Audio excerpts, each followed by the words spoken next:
சுற்றுச்சூழல் சீரழிவை தடுக்கவும், புவி வெப்பமயமாதலிலிருந்து காத்திடவும், விலங்குகளை பாதுகாக்கவும் வலியுறுத்தி வேலூரில் ஊர்வலம் நடந்தது. வேலூரில் ஜெயின் சமுதாயத்தினர் காந்தி சிலை அருகிலிருந்து விழிப்புணர்வு ஊர்வலம் நடத்தினர். சுற்றுச்சூழல் சீரழிவு, புவி வெப்பமயமாதல், விலங்குகள் பாதுகாப்பு ஆகியவற்றை முன்னிறுத்தி விழிப்புணர்வு பதாகைகளை ஏந்திச் சென்றனர். இந்த பேரணியில நாங்க இந்த சைவ உணவை வலியுறுத்தி இந்த பேரணி இருக்குதுங்க. அதுக்காக இந்த மரக்கறியை தான் உண்ணணும் அப்படின்னு சொல்லிட்டு இதில் நாங்க வலியுறுத்துறோம். அதில் அதிகமான மரங்கள் நடுவதில், அதாவது அந்த மாதிரி மரங்கள் நடுவது, அதாவது மது மது உயிருக்கு ஆபத்து, அதையும் நாங்க இதுல வலியுறுத்தி.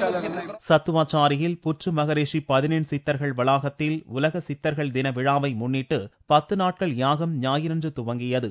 உலக அமைதி, மக்கள் நலம், இயற்கை வளம், விவசாய செழிப்பு ஆகியவற்றை முன்னிறுத்தி யாகம் நடந்தது. சித்திரை தமிழ் புத்தாண்டு நாளில் சித்தர்கள் சிலை ஊர்வலத்தோடு வேள்வி நிறைவடைகிறது. பல்வேறுபட்ட பூஜைகள் நடந்துட்டு இன்னைக்கு நடக்கிறது. இந்த 10 நாள் விழாவில் தொடக்க விழா. இன்னைக்கு இந்த வேள்வியை தொடக்கிறோம். இந்த வேள்வியில பல்வேறுபட்ட வேள்விங்க இதில் வச்சிருக்கோம். சித்த மருத்துவம் குறித்து மக்களிடம் விழிப்புணர்வு ஏற்படுத்தி அவற்றின் பயன் குறித்தும் இங்கு விளக்கம் தரப்படுகிறது.